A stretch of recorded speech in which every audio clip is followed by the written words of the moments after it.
what I have up my sleeve. A few of you guys may have a bit of some cold feet to ride in one. And normally, people are dying to take a ride.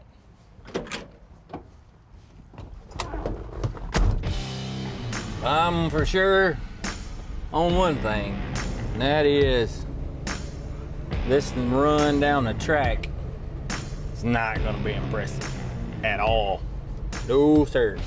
What that means, it just gives us plenty of room for improvement. You know, I really thought this was a joke at first. And even though he's serious, it's still a joke. And one thing's for sure, I sure hope I impress Mark. I guess I should just embrace it. Because there's no way you're gonna make this car fast. I don't care what you do to it. It's gotta weigh 7,500 pounds. Oh, the track's sticky. This old girl's probably gonna make fun of herself. Uh-oh. We're gonna roll up here. Don't choke! I don't want to kill it. Here we go. Oh, we red lighted. I gotta think of something funny to tell him when he gets back. Woo, we're cooking. Oh, we can get better than that. It's shifted. It's actually a little quicker than I thought it was gonna be. I know the thing's got a 500 in it. It's got to. Now, I know that wasn't all that impressive, but you know, this thing's got that big old quadrijet under the hood. If you would, take the air cleaner off, because I think it's choking it and could be killing me. I can't tell if you're serious. No, I'm serious. Go ahead and get that off it. That's cheap power. Don't scratch your paint. Don't worry, I ain't gonna rev it up, it'll scare you. You wanna leave it out here so it doesn't weigh you down? Yeah, we probably second or so right there. Oh, I can tell it's better.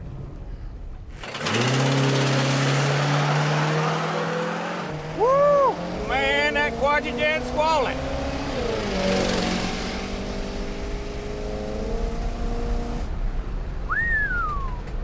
I didn't know the slower you went, the longer the slip. Made you pit way out here? They were that embarrassed? No, they just said park out here close to the daisies, and I thought this is what they meant.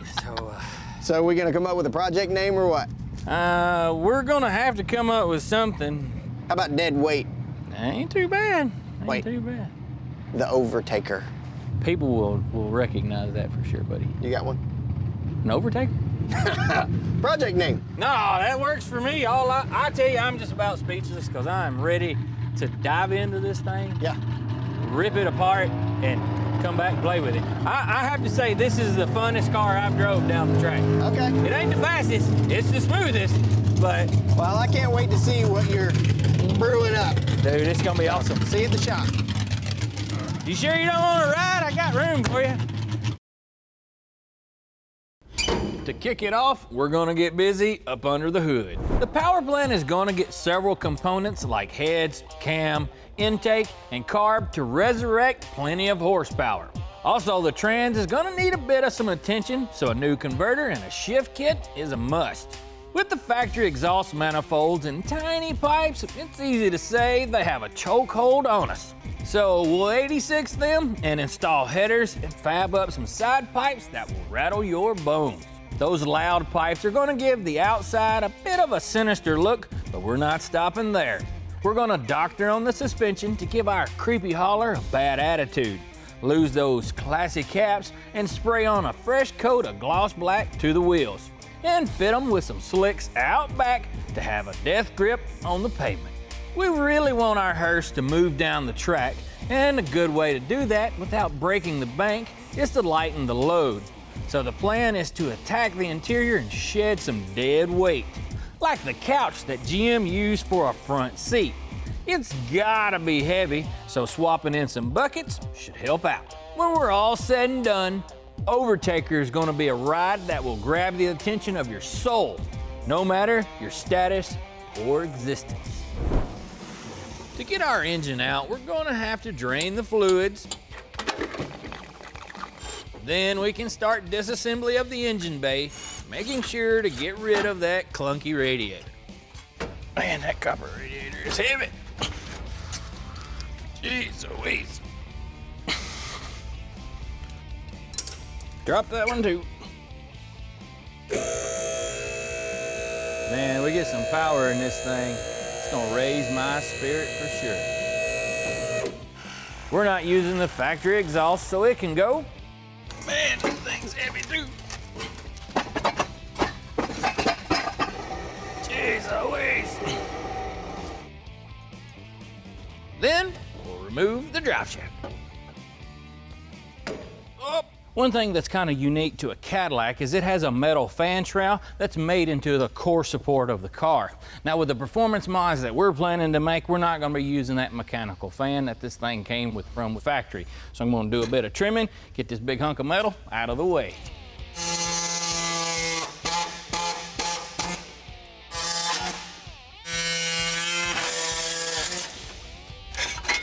And yeah. That probably saved us at least 8 grams.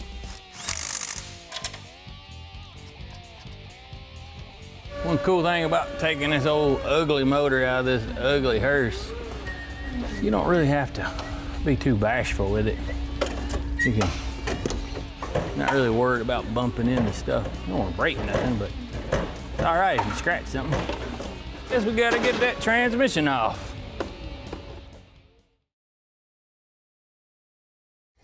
Well, we just snatched the engine and transmission out of our old hearse here, and the first thing we're gonna get dirty with is gonna be our transmission.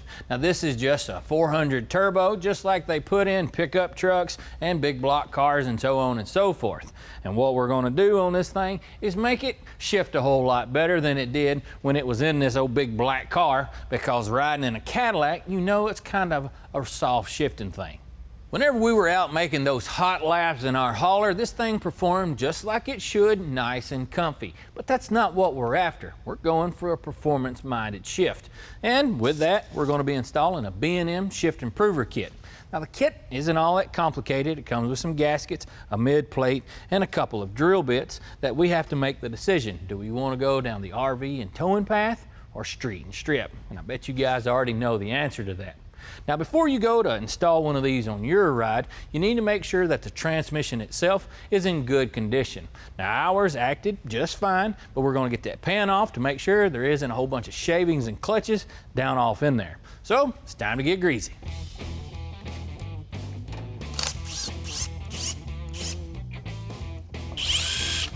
That's all of them. I mounted that transmission on the stand like it is for a reason. I wanted all the settlement in the pan to stay in the pan. If you'd flip that transmission over, well, sometimes all that stuff falls back into the tranny. Now looking in our pan, the fluid looks nice. It's all red. You don't want your fluid to be burnt or brown, that kind of stuff. And with it, we also have some settlement in the bottom of here, but that's normal. It's time for us to snatch that valve body off.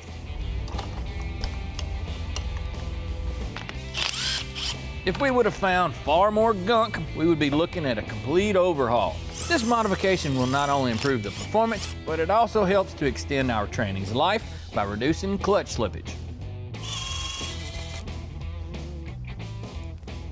If you're tearing into a transmission and it hasn't been doctored on, there should be 6 check valves. If you only find 3, somebody's already installed a street and strip kit.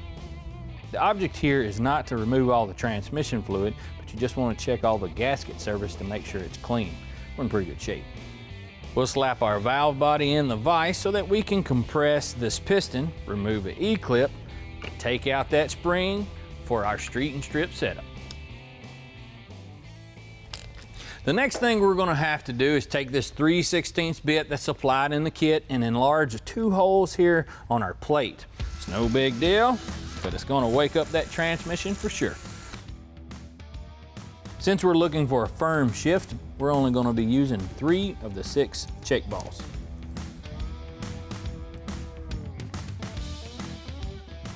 Now, I know doing something like this can be a bit intimidating, but if you take your time and follow the instructions, you'll be chirping tires in no time.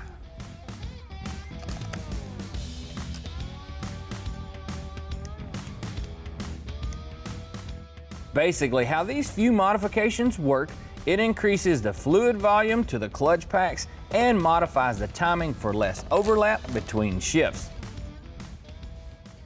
Well, that's just one of the many modifications that we're going to be doing to this old Cadillac back here. Now, I know a few of you guys probably aren't really into hearses, but you will be eventually. Hey y'all, welcome to Detroit Muscle. Whenever it comes to sheer American horsepower, one thing that probably doesn't cross your mind is a Cadillac. We've got one here in the shop, and to call it tons of fun, that's kind of an understatement. Now, we've already pulled the engine out from under the hood, and today our chore is taking that, applying a recipe to make some serious heavy horsepower. This is 500 cubic inches of Detroit engineering. Now, I know it doesn't look like a whole lot right now, and the power output isn't all that impressive either. It makes somewhere in the neighborhood of 200 horse. But after swapping out a couple of parts, pulling some wrenches, well, this thing's gonna make right at 1 horsepower per cubic inch. So that's 500. Oh, and the torque number is pretty impressive as well. Try 700 of them. To achieve those numbers, we'll start by disassembling the accessories on our engine. We're going to be removing all the heavy old parts like the alternator, followed by the clunky air compressor. Then we'll unbolt our power steering and fuel pumps. A small portion of these pieces we will be reusing, but several you could say are past their prime, so they're headed to the scrap bin.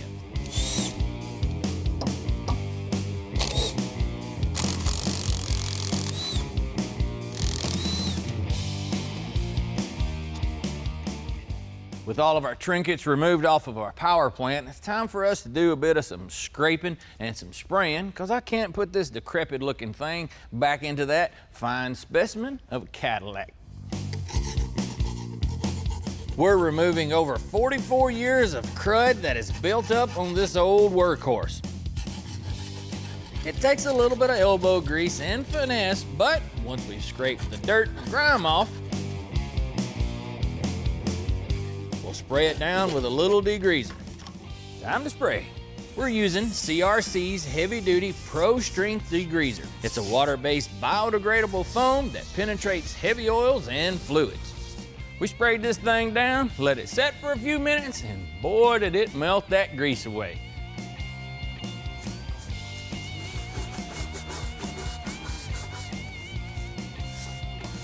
After a bit of this scrubbing and some loving, we're pretty much ready to go ahead and tear this thing down. It looks pretty good.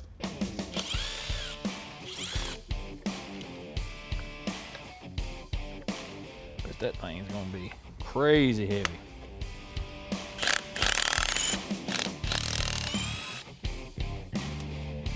Hope that old intake ain't so heavy I need a cherry picker. Could be, I bet it's heavy. Few of you guys may have heard the old saying, cheaper way to go faster is to unload the truck. That means simply get lighter. Now with this old big Cadillac, this thing weighs north of 600 pounds fully dressed. Now we're gonna try to lighten this thing up some. Now with our intake, it's made out of cast iron, so it's gotta go. They make an aluminum one that's gonna flow a lot better, and so that's what we're after. Now there are gonna be a few other things we're gonna get rid of, but first, let's get this intake off. And I ain't looking forward to this. That ain't too bad. Ain't too good though. Jeez.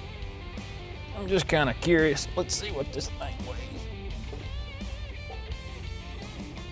Dang, almost 50 pounds. Yeah, that other one's gonna be a lot lighter than that. Now let's get this valley pan off and let's hope we don't find any treasures. Come on, baby. That's not too bad. That's actually pretty clean. There's a little crud right here around the hot spots of the head. Other than that, where's the old motor? Ain't bad at all.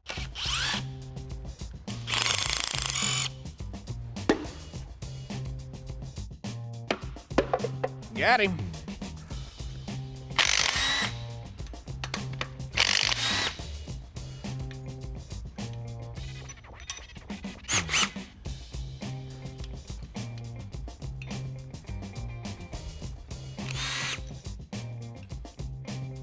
Loose. Whenever you're pulling out push rods, that's usually pretty easy, but whenever you go to snatch out those lifters, well, them things can be a pain sometimes, and here's why. If you'll notice, there's some crud built up here on the bottom side of that lifter. Whenever you try to pull that back through, all that gunk binds up inside that board surface. That's what keeps you from pulling it out.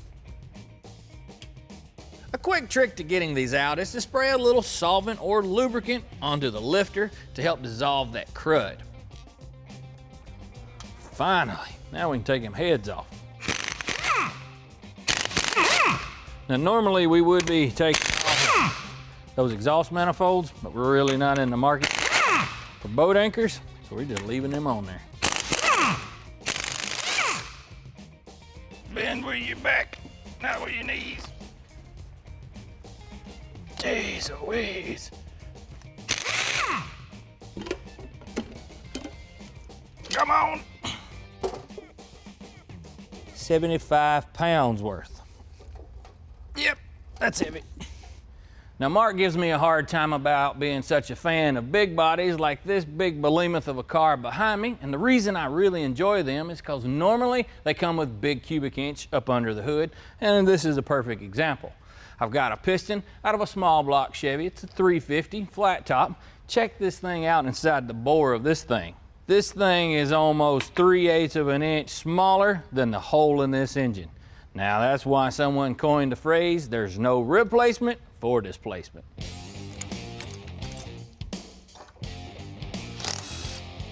We're planning to swap out our bump stick on our Caddy, so a bit more tear down is in order. We got to get this timing cover off, the distributor out of the way. Oh, can't forget all these ooey gooey innards.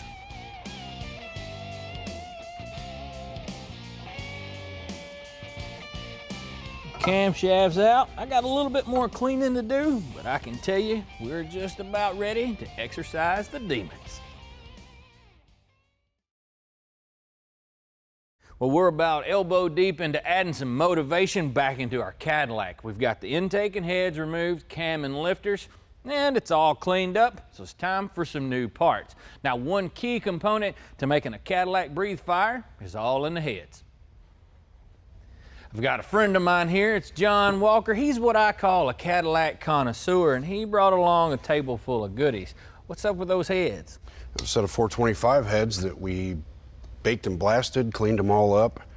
They're 5-axis CNC ported, and we opened them up for larger valves. On the combustion chamber side, you can see where we've opened up the seat to accept a 110 thousandths larger valve. And then we opened up the ports. From the factory, Cadillac heads are known to be restrictive in performance application. These were CNC ported for both port volume and airflow. And we both know that means power. Is there anything special about the valves? These valves were originally for a 455 Pontiac and work great for a Cadillac. Now, I also looked at these rocker arm assemblies. These things are pretty impressive, especially compared to that junk that we pulled out of that thing. They're a full-length shaft system made for us by Harlan Sharp. They come in a 1:7 ratio, both adjustable and non-adjustable. Man, those are snazzy, and I can't wait to get all these goodies bolted onto that 500 over there and out playing around in my hearse. You have any suggestions for us? Hit the nitrous button and hold on. Firmly? Firmly. All right, I'll take that into consideration. I gotta get to work. Let me let you out, buddy. Well, those cylinder heads are definitely going to improve the performance on our Cadillac. And, you know, there's not that many parts available on the market for these things, but thankfully there are a few, including this camshaft and timing set that we got from Summit Racing. This thing's got more lift, more duration. It's going to really complement those heads nicely.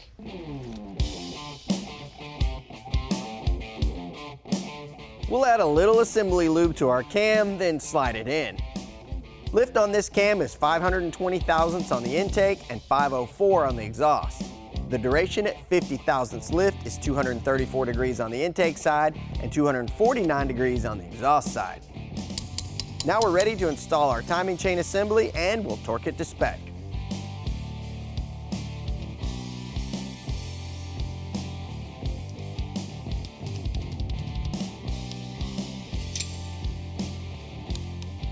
Now it's time for our oil pump and filter housing. It's actually a really nice design, and we'll want to torque these as well. Our timing cover gasket is next, and we're going to use a little RTV on both sides of our gasket to make sure it doesn't leak.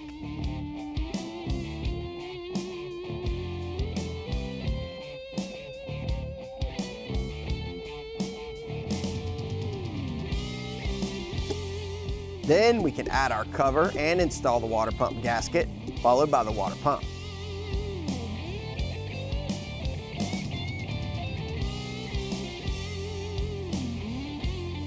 We got the water pump along with the gasket set from rockauto.com. Now all that's left is to torque it down.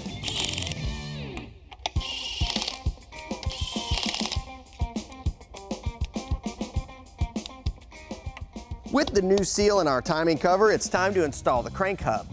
This is an uncommon design where the harmonic balancer bolts to the hub, which is a press fit.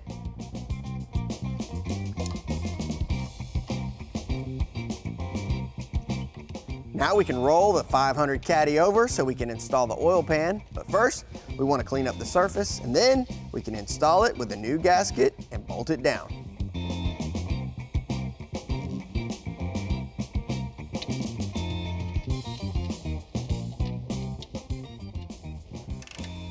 Now we're torquing these bolts for the oil pan, working our way from the inside out. And the reason we're doing that is because we want to make sure they're all tightened the same. That way it's going to keep it from leaking over time.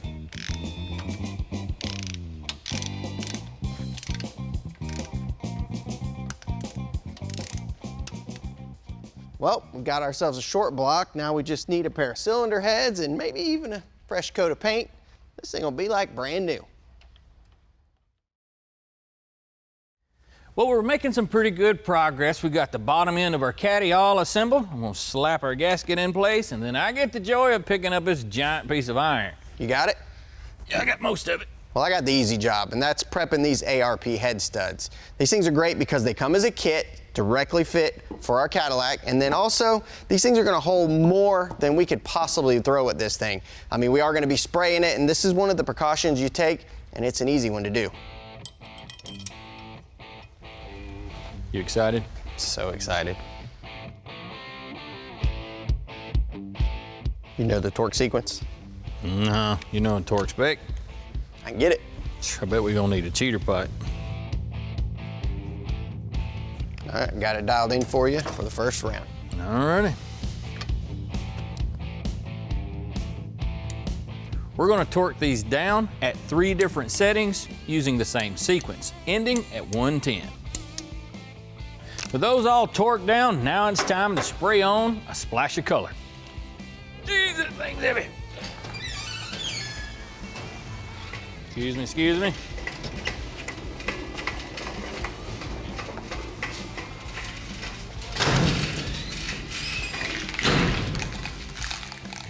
Look at that.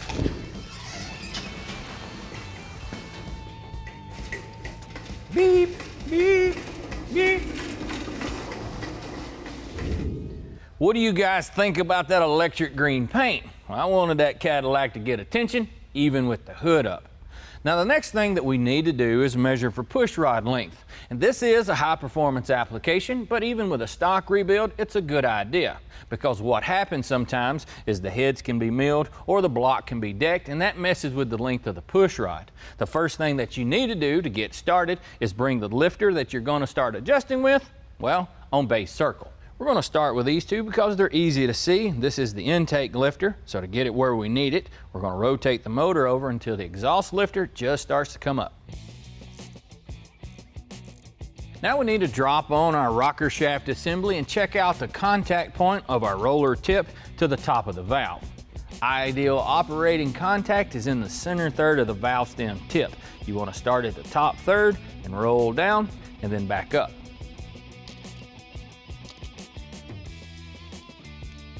With our application, we have to torque these down for an accurate reading. Now I want to check out the tip and see exactly where it's at, and I want to use this little marker. Tell me the story. I'm gonna scribble a little of this stuff on there and tap the roller on it. That line indicates our contact point. It's on the upper third, just like we need. Now to do a task like this, it's handy to have the right stuff, kind of like these push rod measuring tools that we got from Summit Racing. Now we're going to be needing this big old long one for this big old Cadillac, but they have them in different lengths for different applications. And how it works, you basically just unscrew one end of it and that makes it longer. Let's slap this thing in, see where we're at. You want to make sure this push rod is seated on both ends, and you just keep unscrewing it until you just feel some pressure. You don't want to keep cranking on it and depress the plunger inside that lifter. That's this. Now I need to pull off this rocker assembly to get that rod out, then we can measure it.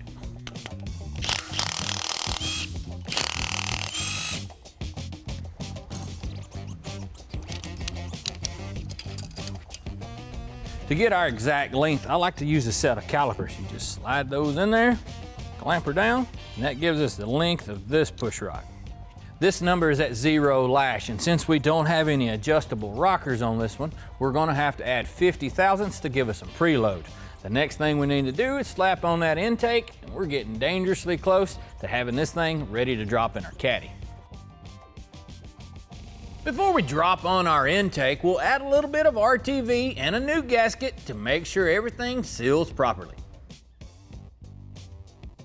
We're gonna top off this Cadillac with this aluminum intake that we got from Summit Racing.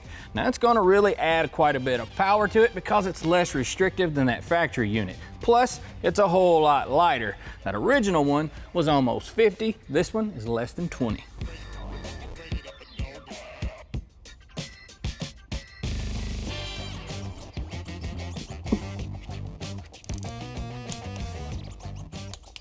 I know we can't bolt these in yet, but want to see how it looks. Oh, look at that. The baby one. Yeah, just 850. Can't wait to see that in the car.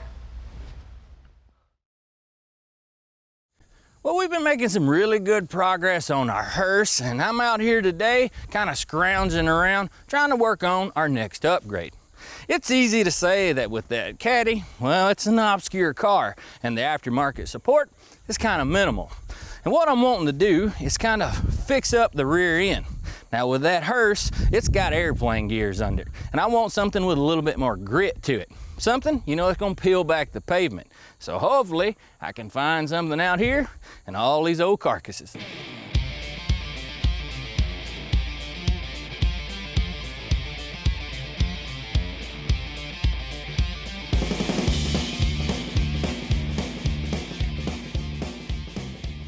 What got me to thinking about digging around in a Ford salvage yard is one of these, the 8.8 rear axle. They come in everything under the sun, from Mustangs to pickup trucks to even SUVs. And they have a lot going for them, and that's pretty much why it makes them so popular with the hot rodders. One is since they're plentiful, that means they're cheap. Also, the gear ratios in them is a vast array, from low to even airplane gears. And also, these things come from the factory, oftentimes with a pause unit. Now this thing isn't gonna work for our application because it's a little bit narrow and it's probably too small. But luckily for us, this thing does have a big brother. So what I'm looking for is the 975, and what that refers to is the diameter of the ring gear, and it comes in the large SUVs and the pickup trucks. Now their gear ratios are the 355, the 373, and the 411. For our application, this 373 will be sweeter than honey. This rear axle's got a lot going for it. It's got that ratio that we're looking for, it's got the pause unit, and this thing's got factory rear disc brakes. So let's tally that up. All right, and all right. Let's get this thing out from under there.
plenty heavy enough. No kidding.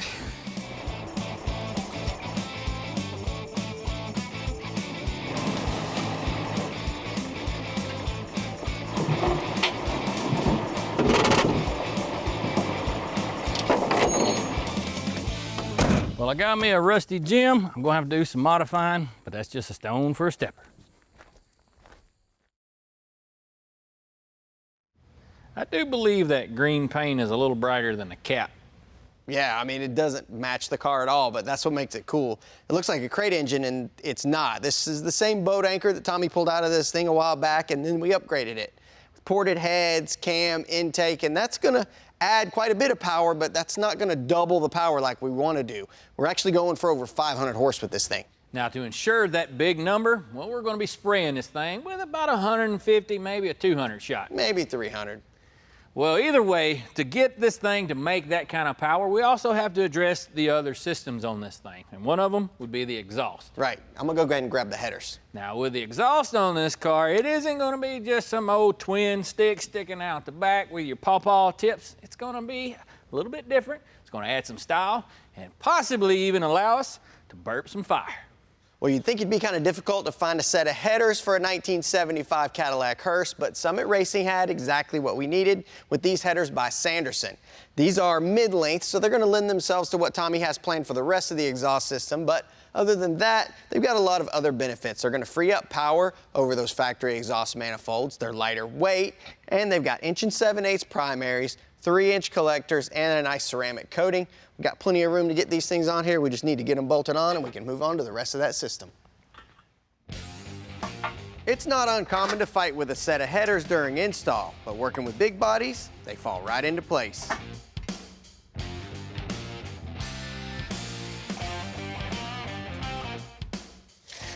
Now, it's easy to say that our old Cadillac Hearse makes quite a statement. I want to do the same thing with our exhaust, so today I'm going to be fabbing up some side pipe mufflers. Now, we picked up all this stuff from MagnaFlow, and they offer several components, you know, in their Builder series. The first thing that we need to do to get started is do a bit of measuring on the car.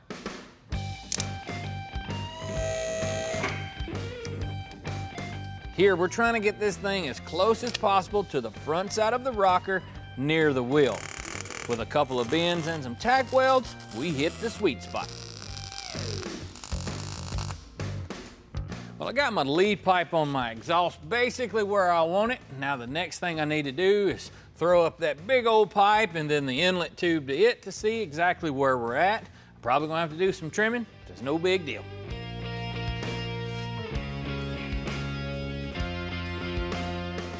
Our main tube is 4 inches and our inner is 3.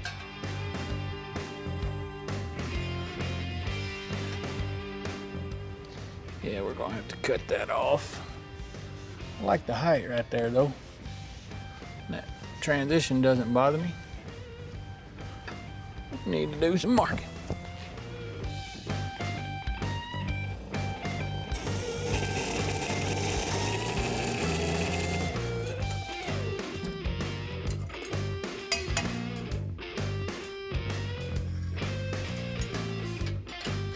The tube coming off our header is 2.5 inches, so I fabbed up an adapter to connect it to our 90.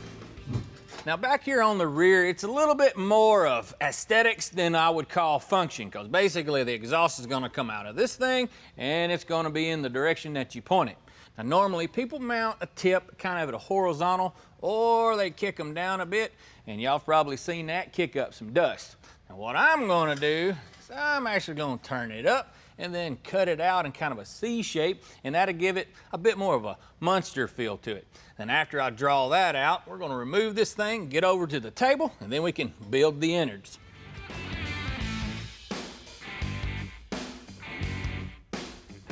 Now this next step is gonna convert our side pipe in a bit more of a muffler direction. And what we're gonna be doing is adding these baffles that we got. Now what I need is 87 5/8 from this tab to that little mark right there. So we're gonna have to weld a couple of these tubes together. That's no big deal.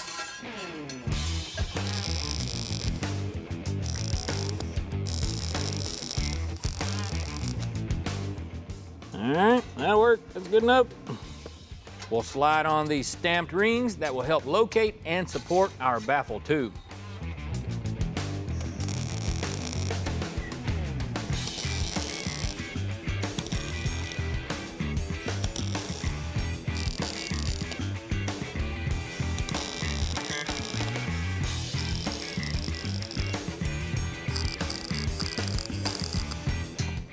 Once it's all tacked up, we can slide our baffle inside our exhaust tube and tap her in. Body saw makes light work of carving up our custom tip, and we'll smooth out the edges. Small amount of massaging and burning in some wire, and we're almost to the finish line.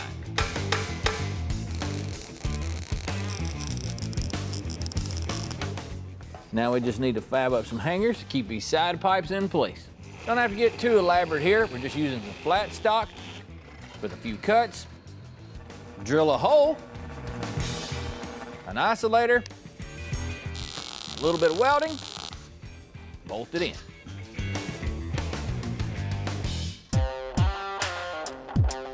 Wow, that wasn't what I expected, but I like it. It's pretty impressive, isn't it? That is the biggest muffler I think I've ever seen.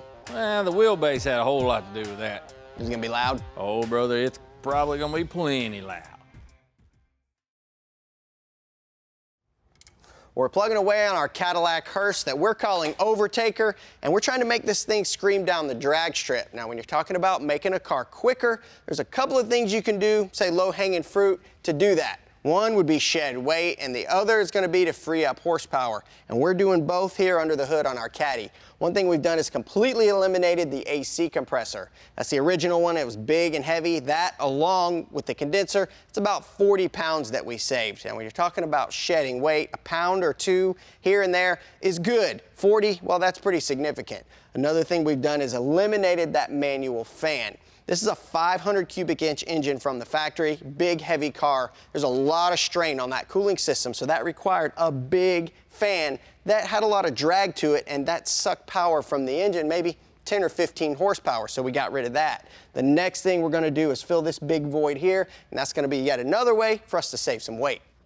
Well, you probably could have guessed we were doing an aluminum radiator swap, but why is this such a popular upgrade? Well, when you take a look at this factory radiator that came out of our Cadillac, there's a lot to be desired here. This is a copper and brass style. It's got copper tubes and fins with brass tanks. It is leaking, but that's not the only drawback to this. These are super heavy and they're expensive to repair and even more expensive to replace. So if you were doing a chalk mark style restoration on an old Caddy or any other old car, you might want to keep this. But other than that, you've got aftermarket radiators that are readily available. As a matter of fact, we got this aluminum one from rockauto.com. It's a lot lighter and it's even thinner. When you talk about the design, radiators have increased in efficiency over the years. This is a single core at 1.25 inches thick, just as efficient as that original radiator, which is a 3-core at 2 inches thick.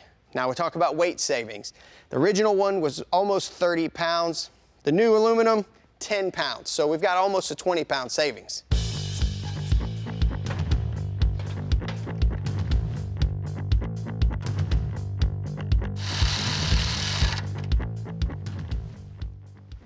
Well, because we eliminated that mechanical fan, we had to replace it with some electric ones. Now, there's not a lot of aftermarket support for these old Caddies, so we had to go with something universal, and we got this kit from Frostbite. Just need to get it mounted to the radiator, get it wired up.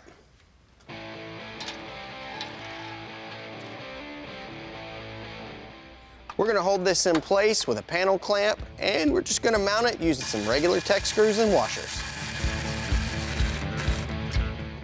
All right, time for some hoses. When we were on rockauto.com ordering that radiator, we got these OEM replacement hoses as well.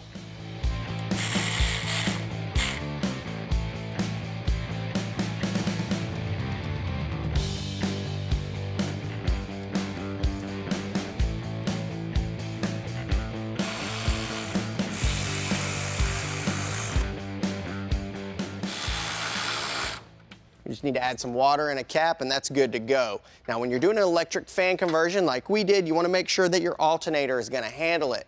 Now, maybe just be that this is a Hearse or all Cadillacs had it. This is a big enough alternator to handle that. We just need to put a relay in there to run those fans, which we'll do after we install the fuel system, and that's next. Well, I guess you could say we're about 6 feet deep with our makeover on our old Cadillac. And the next thing we're going to dig into is the fuel system. We did a little bit of some detective work, and we realized that the factory tank that was up under this car had some corrosion in it. So the next thing we're going to have to do is swap in a fuel cell. That's the best solution we've got. So you're going to just like throw it in there and mount it with those little, what do you call those? Anchors? Yeah, it would be a killer idea, but we need, you know, to be a bit more safe. Okay, so where do we need to start? Well, I know after looking under the car, there's a big gnarly brace that runs across the back side here. So we're gonna have to move forward, cut a big square hole, and I wanna recess the tank so it's nice and flush. Kind of looks like it belongs. I like it. What do you want me to do? Get out of the way. I'm gonna get the tearing. No problem. Need a screwdriver. Don't really know what to call these things, but we'll start by taking out the gasket clamp plates and rollers.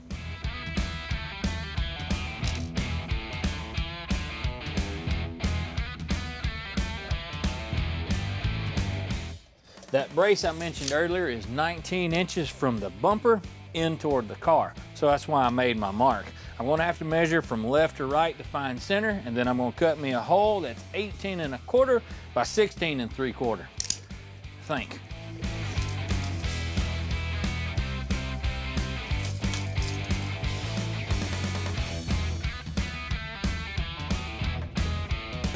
Now, if everything's square, these two lines are gonna match up.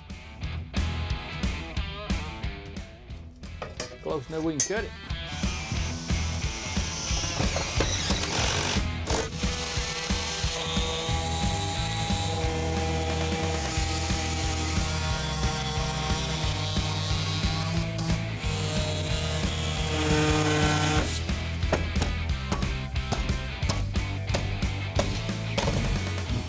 Well, that's the first hole through the top floor. Now we got to make another cut on the second floor. It's no big deal. We'll use a plumb bob on all 4 corners, draw a couple lines, make a couple cuts.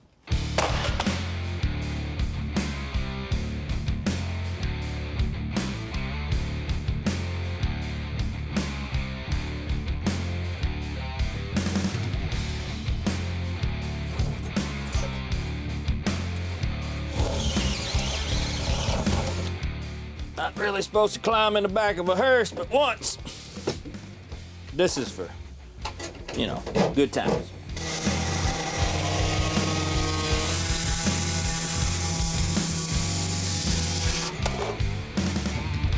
Now, if everything goes right, this little tank here should fall right into place. Oh yeah. Now, I still got a few things to do. I need to remove these bolts so that I can anchor it to the floor. I need to make a plate to cover up from where them rollers were. And also, I gotta execute my plumbing. Now, with this tank, the cap doesn't breathe, and this port here is how this thing is gonna let the air in and out. So, I'm gonna run this outside of the car. That way, whenever you're sitting in here, you won't be smelling fuel. Well, while Tommy's getting the fuel cell mounted, I'm tackling the rest of the fuel system, including the carburetor here. It's an 850 CFM Holly Street HP with mechanical secondaries, and it's going to be plenty for what our Cadillac 500 will need. Now, I didn't mount it permanently yet because we've got some spice we're going to sprinkle on there a little bit later. As for the rest of the fuel system, we're using what's here on the table. It's pretty straightforward. We've got a pickup, we've got a fuel pump and regulator assembly, post filter, and all the hose to get it connected. I'm going to take these to the back, get them installed. And we'll see how this turned out. What do you think? Wow. Even you can do things when you apply yourself. I like it. Yeah, it don't look too bad. Yeah, no, I'm all for it. And you know, I got to thinking about you were going to gut all of this out of here to say, wait, what happened with that? You talked me into it. Smart man. Let me get out of your way. I'm gonna grab me a snack. You got any change?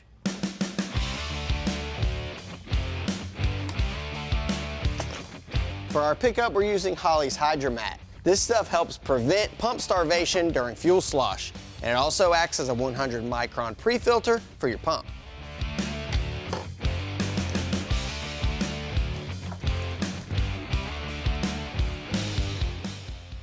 All right, now we just need to get this thing in the air and get that pump mounted.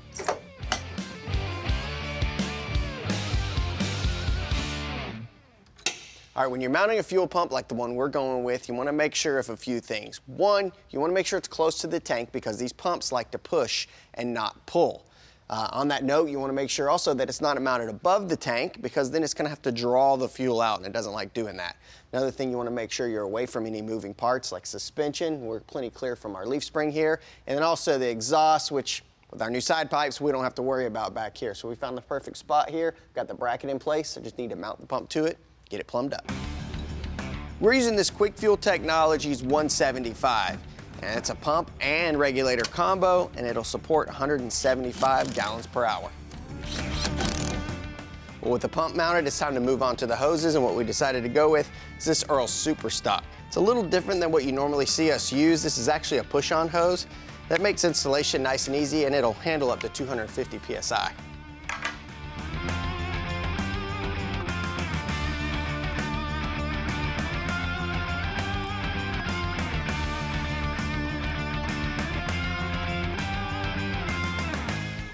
And it's that quick and simple. All I need to do is get these hoses made, get the fuel lines run to the front of the car.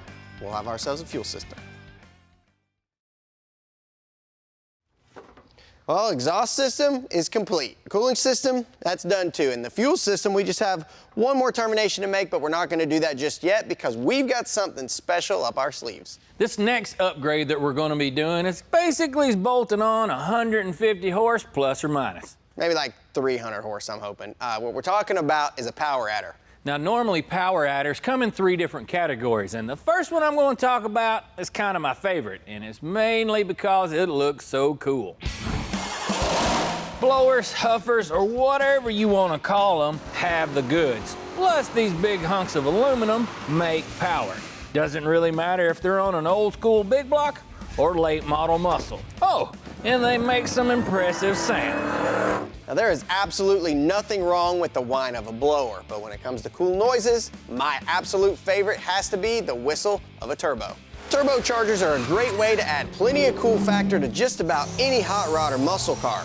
You'll find them as singles or twins, and since they're driven off the exhaust, you can mount them just about anywhere.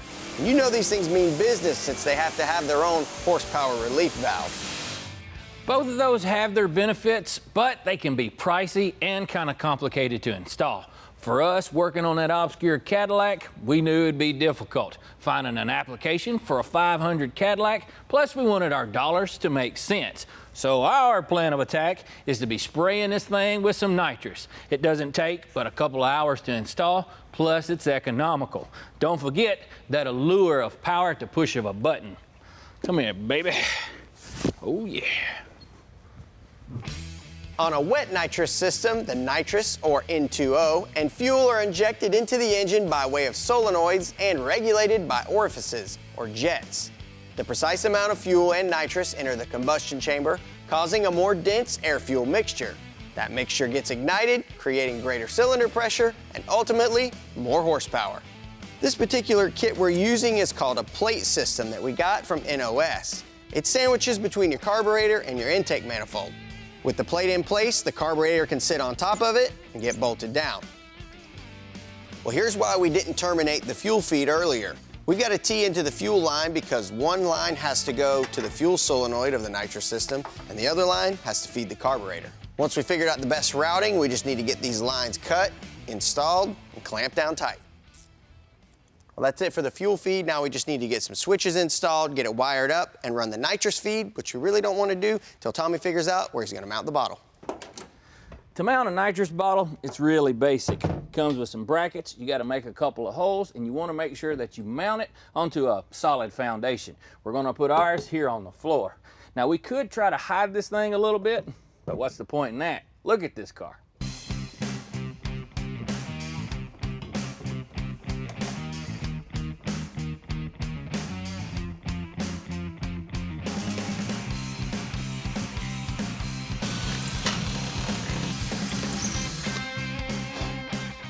You know, Mark, I wonder how many people in this world has put a nitrous setup on a hearse. Probably very few. Probably wouldn't hurt if there were a few more out there.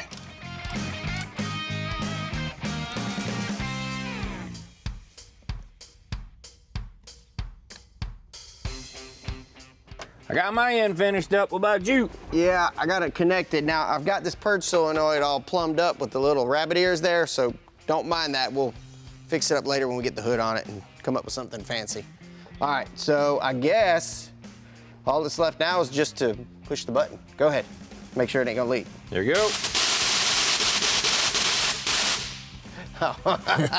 Dude, that looks pretty cool on his end. That was awesome. Now, we only got brakes, suspension, wheels and tires, maybe a couple other things. Then we'll be out breathing fire and disturbing the peace in this old thing. I can't wait. Well, for more information on what you saw on the show today, be sure to go to PowerNationTV.com. Call that mission accomplished. Yeah, we should go celebrate. You buying the first round? No, I'll let you. Hey everybody, welcome to Detroit Muscle. We're partway through the resurrection of our Cadillac Hearse here. Let's just say we're trying to get a 6,000 pound car to do what 6,000 pound cars are not supposed to do, and that is go quick down the drag strip. And we're kind of stuck in purgatory now, like kind of halfway. We've added a ton of power under the hood, a shot of nitrous, and we upgraded the transmission with a shift kit and sprinkled on a couple of other goodies like side pipes and a fuel cell. But what we haven't touched is the brakes, suspension, and rear axle. You can tell that all these are engineered for the rider, not the driver. So we're gonna cure all those illnesses today and get started back here.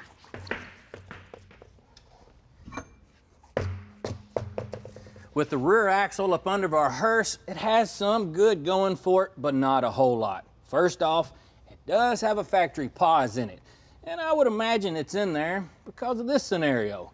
Can you imagine this old car in kind of a off the beaten path on a soft grassy spot? Absolutely. So having that pause would be an added benefit. Now with our gear ratio that's in this thing, it's what I call airplane gears. It's real long-legged. And if we were going to stretch it out on the interstate, it'd be perfectly fine. But since we're going to take this thing down the drag strip, well, some deeper gears are in order. And there's not really any aftermarket support, so we can't swap those out. Next thing is the brakes. This thing's got drums and shoes. We're looking for something a little bit more efficient. And you know, swapping over to a disc setup can be pricey and labor intensive. So this has gotta go. Well, I like to give Tommy a hard time and tell him if you want to fix up a GM, put some Ford parts in it, well, we're doing that again today, but instead of a 9-inch rear, we're actually doing a 9.75 rear out of a first-gen Expedition. I know what you're thinking, why a truck rear? Well, there's a lot going on for this thing. It's got that big ring gear, it's got a pause unit, 373 gears already in here from the factory, and massive 13-inch disc brakes out back that will blow those drum brakes away. There are some drawbacks though. It's got several mounts that we're gonna have to cut off. This was a 4-link with a pan-hard rod, and it's got purchase here for coil springs. We're probably gonna have to cut most of this out of the way, but for a $200 investment, I'll do a little torching and welding.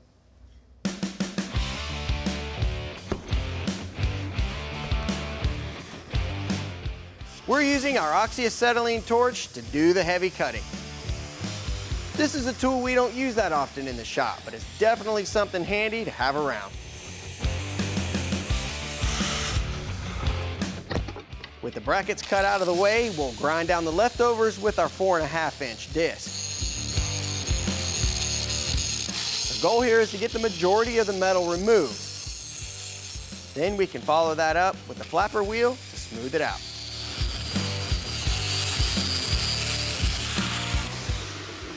Looks like you're making some pretty good progress there, bud. Yeah, no thanks to you.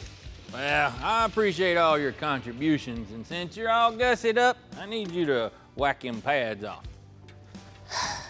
All right.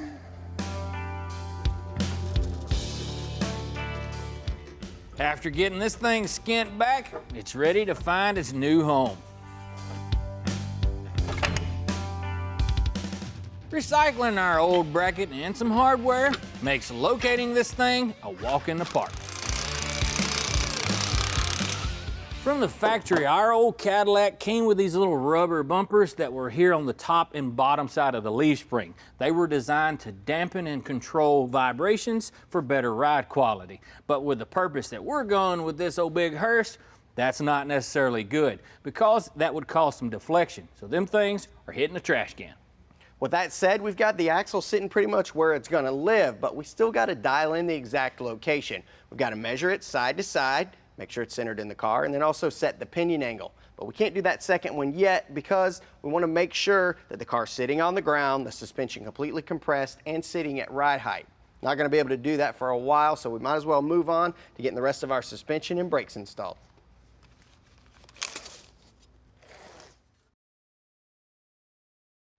Our big block Caddy is going to make a significant torque number, and with us taking this thing down the track, we want it to have the best passing review as possible. So what that means is we need all the traction that we can get. Now normally when people think about traction, they think about the back side of the car with a massive slick, when in all reality, up front is a truckload of it. What I'm referring to is weight. If we can get some of what's up here to shift back there, whenever we smash on a skinny pedal, well, that'll do us some good. The way we're planning to do it is relatively economical, and that is with some drag racing shocks. But one slight snag is they don't make a direct application for a 76 Hearse. Can you believe it? Now, there's really no need in it. We're going to get that old one out, and we're going to make something happen. A little bit of seafoam deep creep will help penetrate that rusty shock hardware. And Tommy's favorite tool, coupled with a ratcheting wrench, and the hard part's done. And underneath, the lower mount comes out with a single bolt.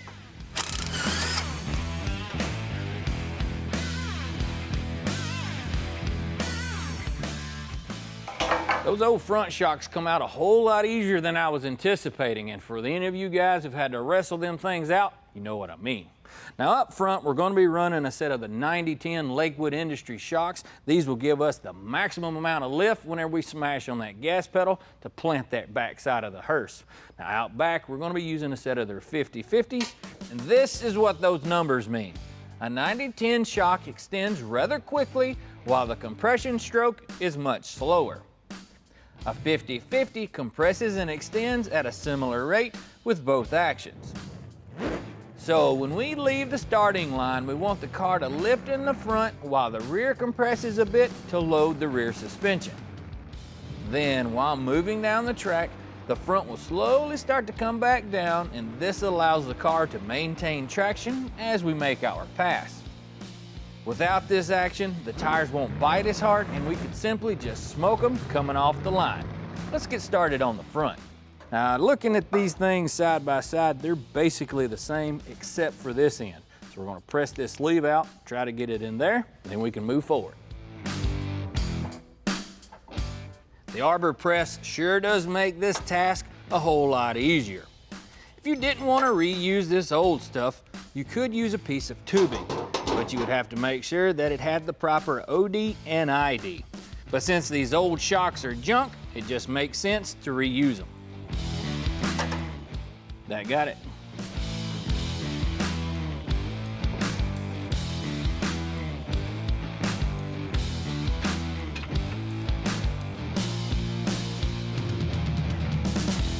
Now this upgrade has been straightforward, and now we just need to cinch everything down. On this upper mount, the rule of thumb is you want to tighten this nut until that lower grommet is squished out enough that it's the same diameter as that washer.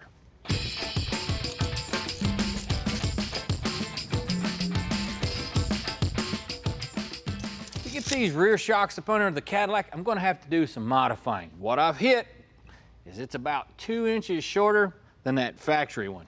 As far as the compression length, it's really close. It's only about a 1/4 inch or so off. That's not worth fooling with. So I'm going to have to come up with that extra 2 inches somewhere. Let's do a little measuring to see where we're at. We're at 19 inches. This isn't going to work. The suspension is loaded, meaning it's compressed, and our new shock is 18 3/4 fully extended. So that means we would have no out travel or down travel. So we got to determine whether we want to move this one up or that one down, and that one there is going to be the one we're going to cut on.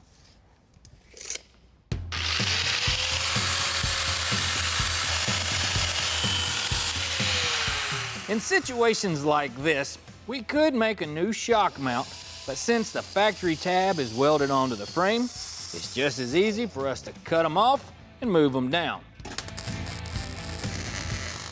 And since we're going to be putting this thing under a lot of stress, we made a couple of little gussets. And all that's left is to burn them in. The rest is pretty straightforward, just like this old Caddy is going to be when it hits the drag strip.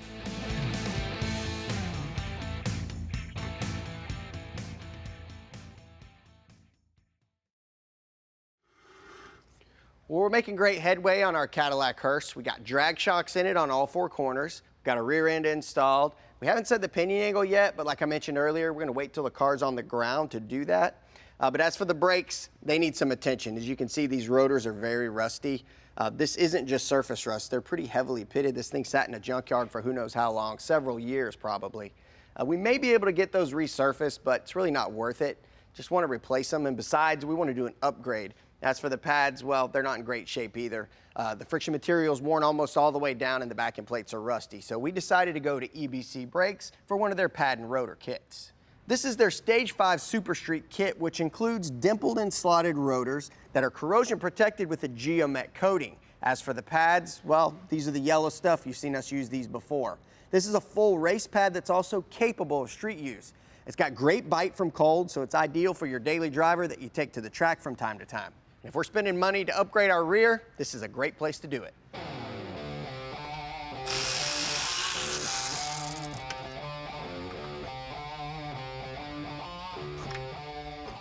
All right, let's see what we got here. All right, let's get these pads off of here. They're actually not as worn as I thought they were, probably 50%, but they are pretty rusty. This slide is loose. Let's check the other one. That one's frozen, but we may be able to free it up, but we need to check the piston and get it compressed.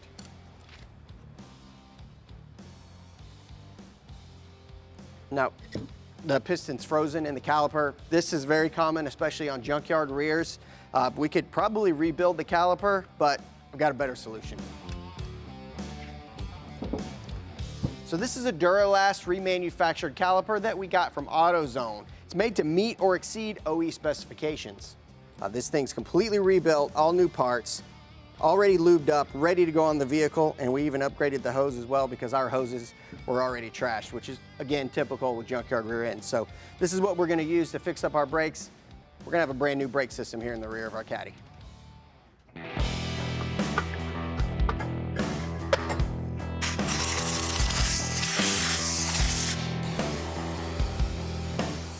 We'll slide our new rotor on.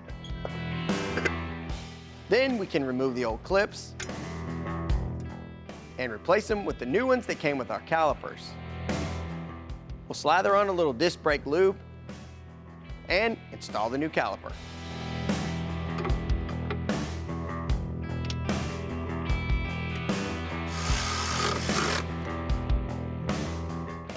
Another cool thing about these Duralast calipers is not only do they have new brake caliper bolts, but they also have a new banjo bolt pre-installed with the copper gaskets. So all you need to do is install your hose and tighten it down. You're good to go.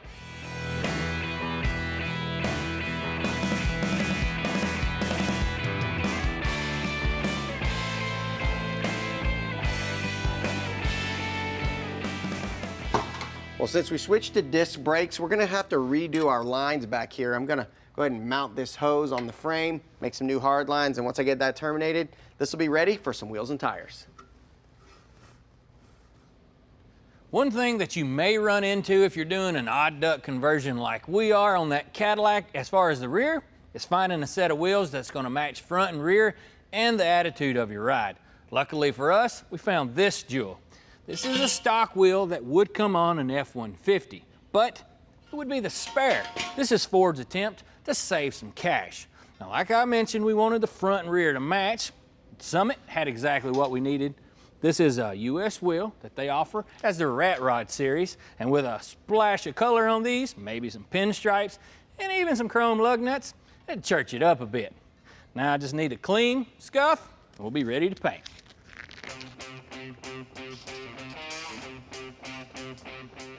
We're We're gonna spray these down with some wax and grease remover because of the potential contamination that may be on them. Then a little hand jiving with a red pad will prep the surface for our paint.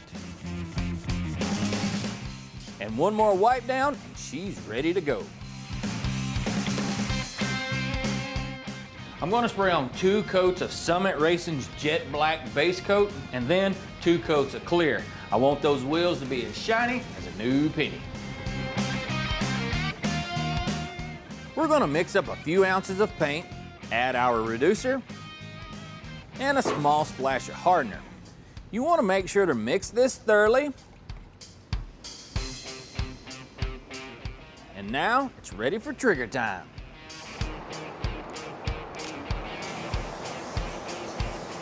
Painting wheels can be a little complicated because of all the curves and opposing angles. The trick here is to make sure everything is covered with a nice, even coat. After a few minutes to let this flash off, we're ready to start our second coat of black. Once that's dried, it's time to spray on our shiny.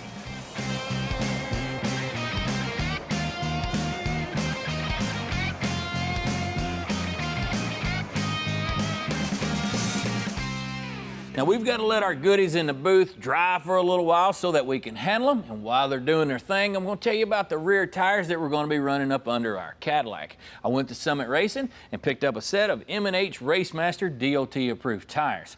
These are a 275/50 R17 that are 10.5 inches wide. They're going to fill up that steel wheel we're going to be running, and it's going to look pretty killer when we're all said and done.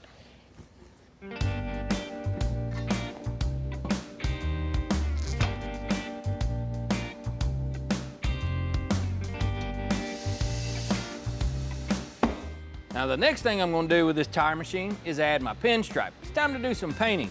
Now I know most people don't use them for this, but this rotating deck is going to help me.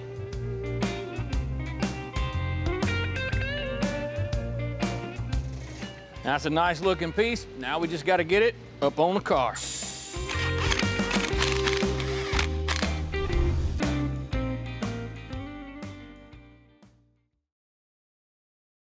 Well, this journey of us resurrecting this old Cadillac Hearse has been quite a unique situation. And I have to say, I'm so glad that we're getting dangerously close to the end of it, primarily because I'm running out of clever and creepy sayings to describe this thing. It's kind of killing me. Well, the one thing we haven't touched would have to be the living room here. And it leaves a lot to be desired, although it is pretty comfy and retro looking. We need to upgrade the dash a little bit, maybe with some gauges so we can keep an eye on that engine. And then also our seat here. It is cushy and it looks cool, but it's not going to provide the support we need, especially driving down the drag strip. So this thing has to go.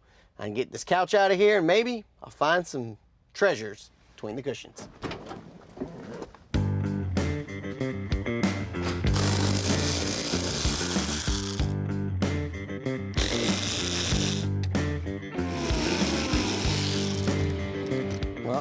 Already found some treasure, and it wasn't coins between the cushions. It's in part of a latex exam glove box, and it's definitely got some age to it. Can't wait to see what else we find under there.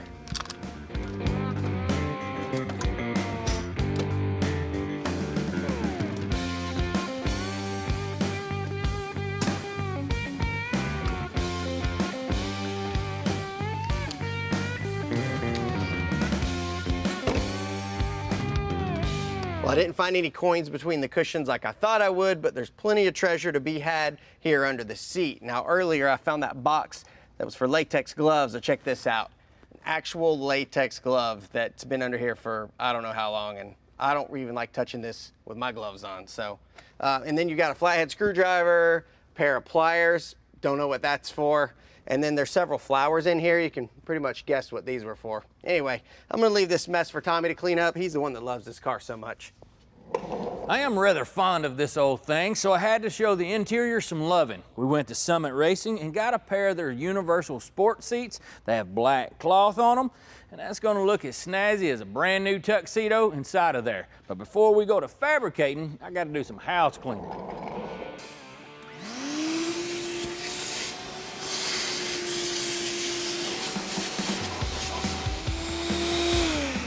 found some goodies as well. You guys check this out. This is from an old funeral home from Greenville, Tennessee. And it appears to be some aspirin and some smelling salts. Now to get our seat mounted requires a few pieces of metal. The manufacturing process is simple. Some flat bar, some tubing, and some metal gluing. I had to fab up these little feet that I'm gonna bolt to the bottom of our seat tracks. Once I get them tight, this thing's ready to go in the car.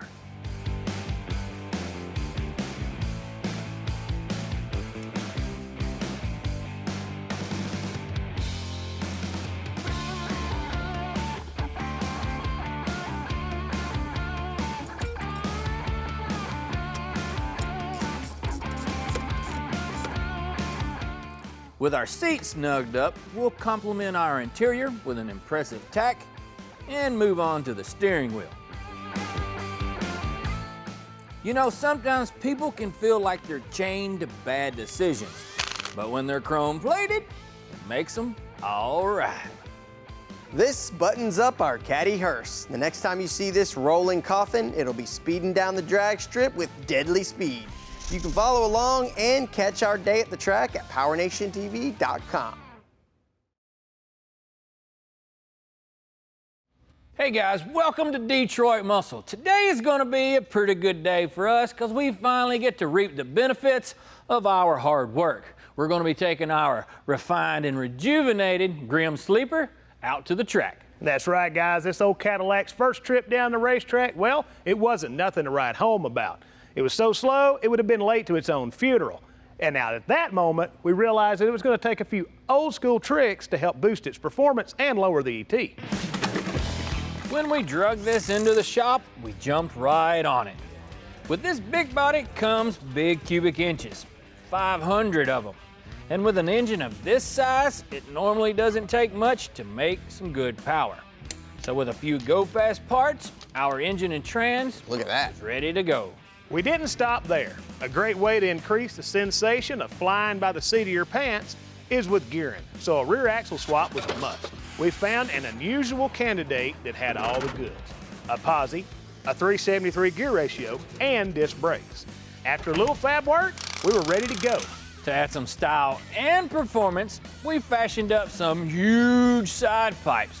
We wanted these to make a statement, just like our hearse. So with the help of some MagnaFlow stainless tubing, I believe they did. We've crossed our T's, dotted our I's, and we're pretty much ready to fire off our Cadillac. We just have a couple last things we need to do. Got to dump some fuel in it, and Daniel, well, he's got one last thing. Now, since we're planning on spraying this old Cadillac with a hefty dose of throttle in a bottle, there's a couple of precautionary measures that we need to address. The one we're going to dive into today is spark plugs. What is a spark plug?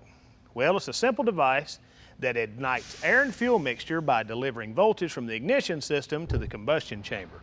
Now, there are many different types of spark plugs, and one thing they all have in common is their function. These aren't all created equal. There's hot plugs, cold plugs, and everything in between, and that's where the term heat range comes into play. So when you have an engine that's burning some oil, what you can do is go up in heat range to help minimize fouling. Or if you're like us and you're going to be running a healthy dose of nitrous, well, that's going to impact your decision. When you're running nitrous, you always want to run a colder plug. And the more nitrous you run, the colder your choice needs to be. Now, I'm going to show you how to read these things. Now let's look at these here. We've got some new ones, some used ones, and some dead ones. This one's dead. It's covered in carbon. It's pretty much fouled completely out, but it's telling a story. You just have to know how to read it. Now with this one, you either have too much fuel or you're burning some oil, or the plug's just too cold for your application. Now with this one, it's almost completely white. Well, that's not what you want either. Now the reason this porcelain is so white could be a result of a couple of things. Either one, the air-fuel mixture is too lean, two, the timing's way off, or three, the plug's just too hot. Now this is what you want. It looks like it's been washed in sweet tea. The amber color tells you that your engine is tuned for maximum efficiency. You must have heard me come in talking about maximum efficiency. Yeah, that's you all over. You ain't got all them plugs in yet? You're not done with that cheesecake yet? because I'm working on it. It was a big piece of like 3 of them. Oh, okay. What about the gas? That probably comes later. Oh, okay. I'm gonna gap these plugs.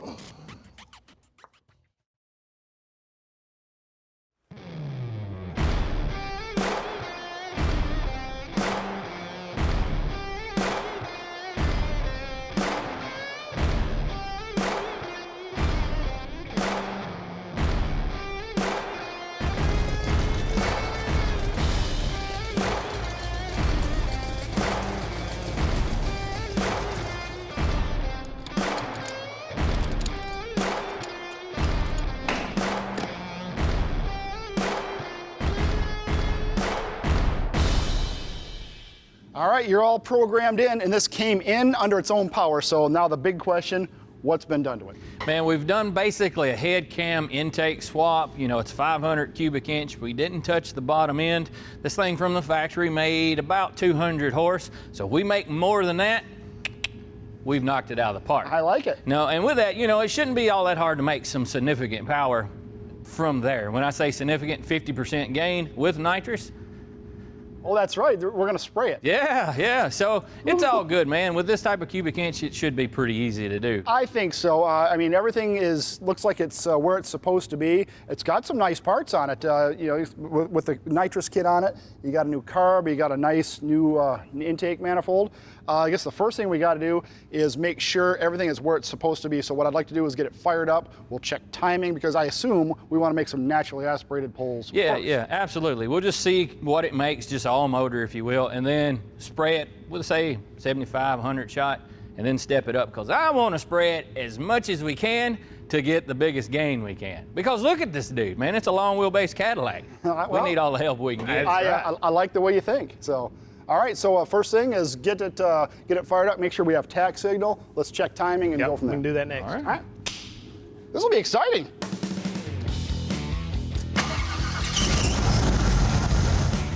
We're not adjusting the timing here.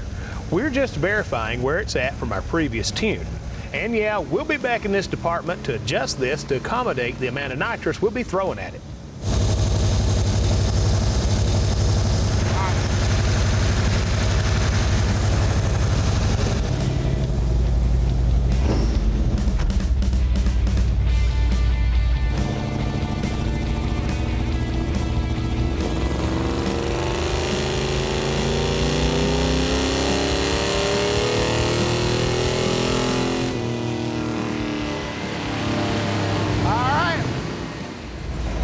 Made 258 horse and 323 pound-feet. Well, I know we're climbing. Let's go ahead and hook the nitrous up so we can climb a big jump. All right, I'm all for it. Not a bad idea.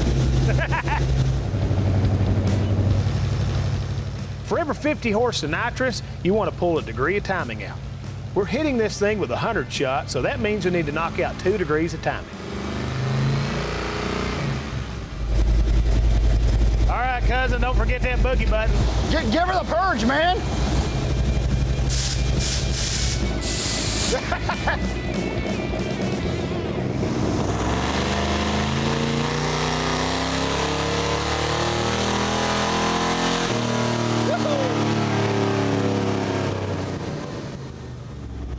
Didn't sound too bad. That sounded good, though. I would consider that a success. Oh, yeah. It made 326.99 for power at the wheel now, and torque is at 402.81. Man, that's awesome. Heck yeah. That is awesome. Now, that's with a little one, though, so we can go up from here. Oh, no, now you have to go up from here. Now you know that it all works. Now you got to go up. I'm going to get 50 more and put in it. Nothing comes squirting out. Took it like a champ. You could tell when that nitrous came in, you know, that soft ramp, and it was pretty cool. Oh, yeah. I could tell too, but not even looking at or hearing the engine, but with your smile, it worked. Oh my goodness. There's a long air clear Apparently stirred in there. you're all giddy. That's what it is. I just want to put them bigger pills in there. All right, make her happen. Dropping in the new jets just takes a little wrenching here on the front and rear of the plate. It's an easy task, and don't forget to tweak your timing for that bigger hit. All right, I got the little bit bigger pills in it. You're going to get in there and try it out. Let's see what's up.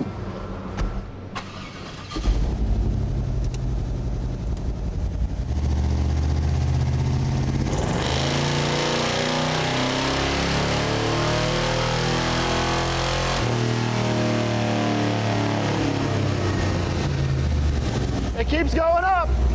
Yeah. 341 and 438. Well, I'm gonna call it a win. I wouldn't say it's like a win at the track, but it's definitely a win for what we've done in Cool Factor. This is success right here. Now you guys, you got it going on. I'm very impressed. Everything's still going. Now you know you had like over 110 mile an hour wheel speed right there. That's hauling. Yes. This engine, a lot of it too. Yeah, I'll tell you what, coffins. this particular engine, I'm sure, has never seen any sort of RPM like that in its entire life, you know, and let alone making that kind of power. If this thing was actually, you know, what it's rated for, 190 or whatever, yeah. and now you're making, you know, 340s at the tire. Yeah, so we've doubled it, essentially. No, that's huge. That's huge. We've doubled it. That is 100% a win. All right, the next step is to what? Racetrack. Racetrack. And you know, if we absolutely like disintegrate this thing, you may have to cut your teeth on some Cadillac. Well, you know, I may or may not have worked on one of these before, so if something needs to be done to it, I think we can help you out. So. But we're gonna let this thing cool down, get it off the dyno, and go have some fun. We're gonna go put the hood on it and see if we can't ride around and terrorize the neighborhood. I think you're all right. Nice job, guys. Nice job. Thank you, Pat.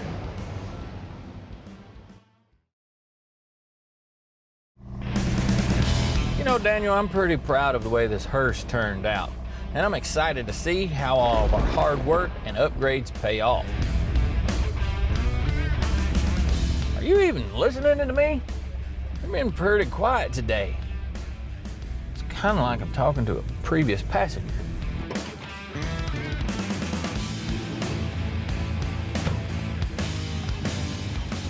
Wake up, sleeping beauty. I'm up. How was the ride? Well, it ain't built for comfort. The last time I'm letting you talk me into riding back there down here. Man. Well, we're back here at the drag strip trying to redeem ourselves, but either way, I think we still succeeded. We've changed the personality drastically on this old hearse, plus we've doubled the power output. You want to flip for who gets to drive first? Yeah, absolutely. Hang on. Ooh, I found a quarter back here in the back. Get out of the way. What? Hey, I thought we was flipping for it. Yeah, you lost.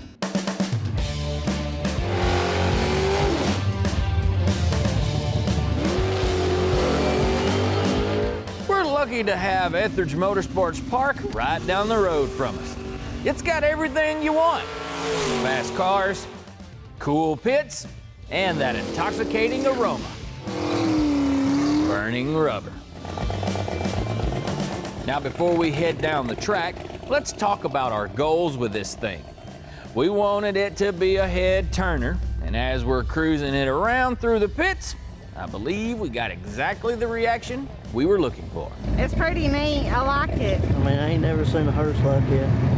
I like what I call the lake pipes on the side of the car running underneath the side of it. I love that. We were even able to grab the attention of a veteran racer who has spent a lot of his life on a racetrack.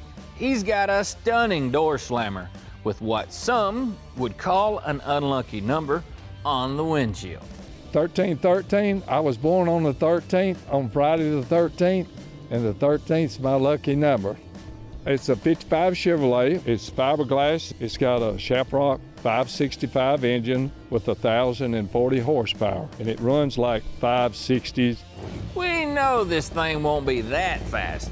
This old hearse won't run anywhere near that, but we did bring this thing here to stretch its legs out on the pavement.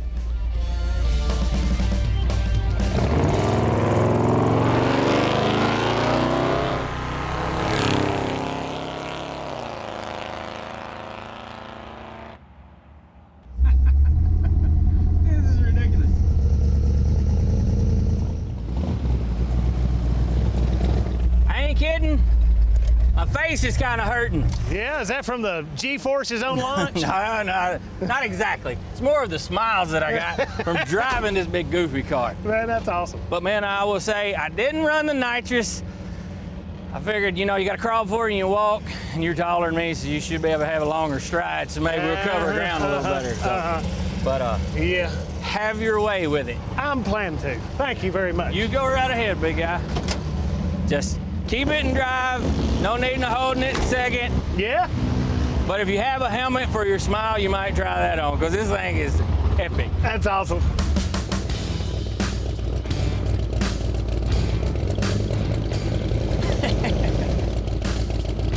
That's kind of like one of them Austin power turns. It's a long wheelbase Cadillac.